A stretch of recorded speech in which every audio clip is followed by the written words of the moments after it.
नमस्कार दोस्तों। अभी मैं इस समय मऊ जनपद में हूँ और मैं जिस वाक़या से आपको रूबरू कराने जा रहा हूँ, ये जनपद गोरखपुर की घटना है। मेरे साथ जो महिला बैठी हैं, पीड़ित महिला हैं। इनका ज़मीन का मैटर है। कुछ दबंग लोगों द्वारा इनके ज़मीन पर कब्ज़ा करने का काम किया जा रहा है, वो भी उत्तर प्रदेश के मुख्यमंत्री योगी आदित्यनाथ जी का गृह जनपद है। आप अंदाज़ा लगा सकते हैं कि वो किस तरह के लोग होंगे जो मुख्यमंत्री के गृह जनपद में दूसरे की मकान को हड़पना चाहते हैं या खुलेआम उनसे रंगदारी 10 लाख रुपए की मांग करते हैं। ये काफ़ी बहुत बड़ा विषय है। आपको मैं वीडियो में आगे ये महिला बताएँगी अपनी समस्या। मैं एक चीज़ और बता दूँ कि मुख्यमंत्री के आदेश होने के बाद भी ये आज परेशानी में है। रोज़ इनको धमकियाँ मिलती हैं कि आप पैसा दे दो, नहीं तो आपके ऊपर एफआईआर करेंगे, गैंगस्टर लगाएँगे, आपको तबाह करेंगे। एक कारण और भी हो सकता है। ये महिला जो है यादव है और इनके जो विपक्षी हैं वो बाऊ साहब हैं। ये उत्तर प्रदेश में जातिवाद हमेशा हावी रहता है। मैं इसलिए बोल रहा हूँ कि योगी आदित्यनाथ जी को ऐसे ही लोग बदनाम करते हैं, बर्बाद करते हैं। सरकार का इसमें कोई रोल नहीं रहता है। योगी आदित्यनाथ जी कहीं किसी के साथ नहीं चाहते होंगे कि किसी की ज़मीन वो हड़पे या कि कोई इस तरह की घटना हो। लेकिन इस तरह के छोटी सोच के लोग, चूँकि सोच तो उनकी बहुत बड़ी है, 2 करोड़ की लगभग उसकी कीमत होगी इस समय। काफ़ी कीमत की मकान है, जगह है, ज़मीन है। लेकिन अ, ऐसे लोगों को छोटी सोच का ही आप मानेंगे। वो चाहते हैं कि कुछ उनको पैसा मिल जाए और इस तरह की घटना को अंजाम देने का काम कर रहे हैं। अब मैं सीधे रुख कर लेता हूँ इस महिला की, जो इनसे ही जानने की कोशिश होगी कि क्या समस्या है इनकी। सबसे पहले मैडम अपना नाम बताइए। शीला यादव। कहाँ की कालेपुर। रहने वाली हैं? कौन-सा मोहल्ला है गोरखपुर में? पल्लेगंज कालेपुर, मोहल्ला कालेपुर है, गोरखपुर रहने वाली हूँ।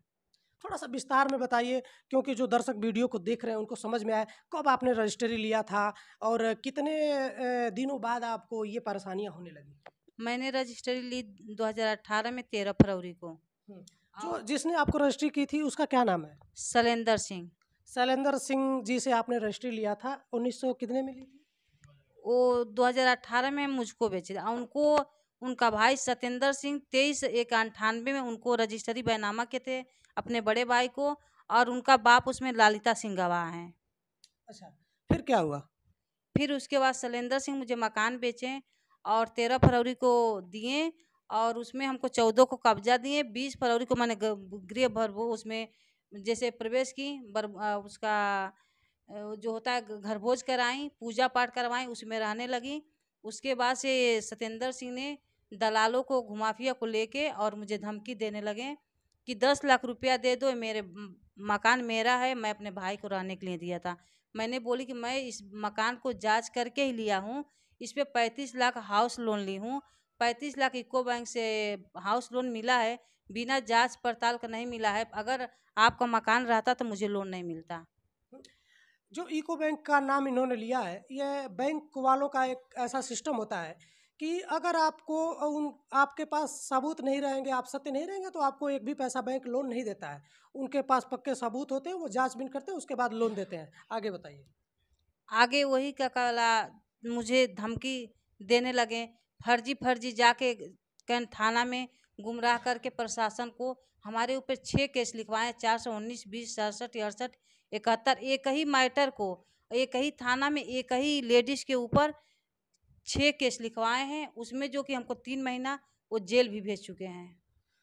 अब जब इनकी बात आप सुन रहे होंगे, तो आपके मन में एक छवि आ रही होगी, महिला उत्पीड़न की। इसी तरह महिला उत्पीड़न होता है, कोई दूसरा नहीं है। आप बार-बार परेशान करेंगे, आदमी को रोज़ मुकदमा की धमकी देंगे, तो आदमी आत्महत्या कर लेता है। इस तरह की कंडीशन पैदा हो जाती है। वो भी आप पहले मैं बोल चुका हूँ कि मुख्यमंत्री का गृह जनपद है, जो बड़े-बड़े दावे करते हैं कि मेरे सरकार में माफियाओं पर मैं नकेल कस रहा हूँ। एक महिला उन्हीं की गृह जनपद की, आज सोचिए इनकी ये कंडीशन है। ये आई थी तो बता रही थी कि गोरखपुर में कोई मीडिया वाला इनकी खबर चलाने वाला नहीं है, वो मैनेज कर लेते हैं, चाहे वो पैसे से करें या दबाव बनाकर करें, जो भी करें। लेकिन ये इस तरह की कंडीशन है। मैं तो अब तुरंत चाहूँगा कि इस पर बड़े-बड़े जो अधिकारी हैं उनको संज्ञान में लेना चाहिए इनकी बात को, और तुरंत एक्शन लेना चाहिए, और जो ज़िम्मेदार अधिकारी, जो एसओ हैं वहाँ के, जिनके अंडर इनका मकान आता है, उन पर कार्रवाई होनी चाहिए। आप एक ही महिला को इतना प्रताड़ित कैसे कर सकते हैं और गलत धाराओं में आप किस तरह से इनको जेल भेज दिए, इन सारी चीज़ों पर ये जाँच होनी चाहिए और तुरंत उनके साथ कार्रवाई होनी चाहिए। आगे क्या बोलेंगी आप? आगे में मैं जब जिस दिन मुझे आए लोग गिरफ्तार करने, उस दिन मैं अपने किचन में खाना बना रही थी और मेरे 2 ही बच्चे हैं। मेरे हस्बैंड बाहर रहते हैं और मेरे बच्चे एक दुकान पे गए थे बाहर से, छोटे वाले बच्चे थे और वहाँ पे लेडीज़ पुलिस बाहर खड़ी थी और रविकांत निगम एसआई हैं कैंट और चंदन खरवार चौकी प्रभारी थे और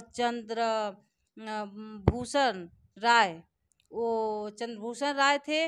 8 वो अज्ञात स्टाफ लिए थे और मुझे घींचते हुए वो चंदर खरवार, रविकांत निगम और राजीव यादव स्टाफ हैं, मुझे किचन से खींचते हुए और मेरे बाहर गेट तक लेके गए। मेरे छोटे वाले लड़का जो था उसको ये जो गटई पकड़ पकड़ के वो चिल्ला रहा था कि मम्मी को छोड़ दीजिए, बल्कि वो छोड़े नहीं, मेरे लड़के को हटा दिए और मुझे गिरफ्तार करके भेज दिए। जो बड़े लोग होंगे इस वाकया को ध्यान से सुने होंगे, समझे होंगे, उनको ये सब उनके दिमाग में चल रहा होगा कि अगर किसी के साथ इस तरह का कृत्य होता है, उसको किचन से घसीटते हुए आप बाहर ले जाएँगे, उसके बच्चे को आप बेरहमी के साथ उसको गलत जगह पकड़ेंगे, नटई पकड़ेंगे। ये सब नियम कानून के ऊपर की बात है, ऐसा किसी नियम कानून में लिखा नहीं जाता है। कुछ और बोलना चाहती हैं आप? जी, जब मैं जेल में चली गई, तो मेरे बच्चे को रोज़ ईंटा पत्थर छत पर से चलाते थे। सत्येंद्र सिंह का मकान मेरे मकान के बगल में है, 3 फीट का गली है। उसी पर से सत्येंद्र सिंह, उनकी वाइफ़ ज्योति सिंह, उनका लड़का कमल सिंह, उनकी लड़की गरिमा सिंह ईंटा पत्थर रोज़ चलाते थे। तो उस वीडियो रिकॉर्डिंग को मेरे बड़े लड़के समीर यादव, सतबीर यादव वकील के साथ एडीजी साहब हमारे गोरखपुर के बहुत अच्छे हैं।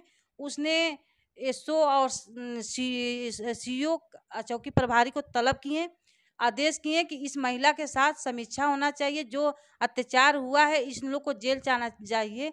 वकील इस समय चंद्रभूषण राय जो हैं 4 लाख रुपया जो सत्येंद्र सिंह से लिए हुए हैं, हर एक केस को दबाते हुए मेरे मैटर को कैंट थाने पे ख़त्म कर दे रहे हैं। चर्चा जांच आया है, क्राइम ब्रांच का आया है, सीओ साहब के पास चर्चा जांच आया है मेरा समीक्षा के लिए। वकील कैंट इंस्पेक्टर चंद्रभूषण राय कोई जांच नहीं कर रहे हैं। लोकल जो ज़िम्मेदार अधिकारी हैं उनकी लापरवाही है और लापरवाही ऐसी है कि जब इनके ऊपर जांच होगी तो ये खुद जेल के तरफ इनका रुख होना चाहिए। मैं एक चीज़ और बता दूं, सत्येंद्र सिंह जी हैं, इनके अपोजिट हैं जो इनको परेशान कर रहे हैं। मैं सत्येंद्र सिंह जी को अपने वीडियो के माध्यम से बोलना चाहूँगा कि मुख्तार अंसारी को आप देख लो, ज़्यादा दूर जाने की ज़रूरत नहीं है। यह सब कृत्य करना बंद करो। ये महिला है, महिला के कई रूप होते हैं।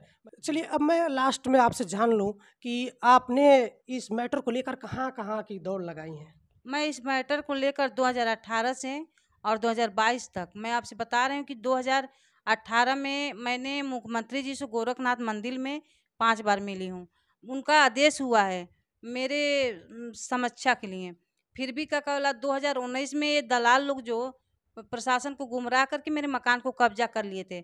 मैं यहाँ से दौड़ते महिला वो लखनऊ, सीएम कार्यालय लखनऊ, मैं वहाँ मिली। वहाँ पे सीएम जो मुख्यमंत्री जी हैं आदेश किए कि हमको 1 हफ्ता में इस महिला को समीक्षा का आख्या को चाहिए। तो यहाँ पे जब एसएसपी साहब को ऑर्डर किए तो एसएसपी साहब को ऑर्डर छिपा लिया गया। फिर मैं दोबारा गई वहाँ पे लखनऊ कार्यालय, फिर दोबारा जो आदेश को मैं यहाँ पर भिजवाई। तो सिटी मजिस्ट्रेट से हम लोग मिले। सिटी मजिस्ट्रेट ने एसएसपी, सीओ, तहसीलदार और कैंट इंस्पेक्टर को जांच अधिकारी बनाए और चारों लोग के जांच के अधिकारी में सीओ आए और तहसीलदार आए और लेखपाल आए और कैंट इंस्पेक्टर रवि राय आए। इन लोग के जांच का रिपोर्ट लगा और हमारा कब्जा रवि राय और सिटी मजिस्ट्रेट दिलाए। 45 दिन के बाद ये सारे दलालों को घर से निकाल के मुझे कब्जा दिलाए। 45 दिन बाद आपको कब्जा मिल गया मुख्यमंत्री के आदेश होने के बाद। अब दिक्कत क्या है इस समय जब आपको कब्जा मिल गया है तो? कब्जा तो 2018 से मैं रह रही थी, अभी तक हूँ। अब उसके बाद से जब 45 दिन मेरे घर में बदमाश रह रहे थे, तो जब कैंट इंस्पेक्टर और सिटी मजिस्ट्रेट हटाएँ, मैं रहने लगी। उसके बाद से ही ये सत्येंद्र सिंह ने डेली का काला धमकी देते हैं, कहीं भी रास्ता घाटे घुमाफियों से धमकी दिलवाते हैं कि पैसा 10 लाख दे दो नहीं जान से मार देंगे, तुम्हारे बच्चे को मैं मार देंगे और केस में फंसाते तुमको जेल भिजवा में सड़ा देंगे। अगर 6 केस लिखवा दिया हूँ और 2 केस लिखवा के गैंगस्टर लगवा दूंगा। समस्या काफ़ी बड़ी है। और ये मुख्यमंत्री तक जा चुकी हैं।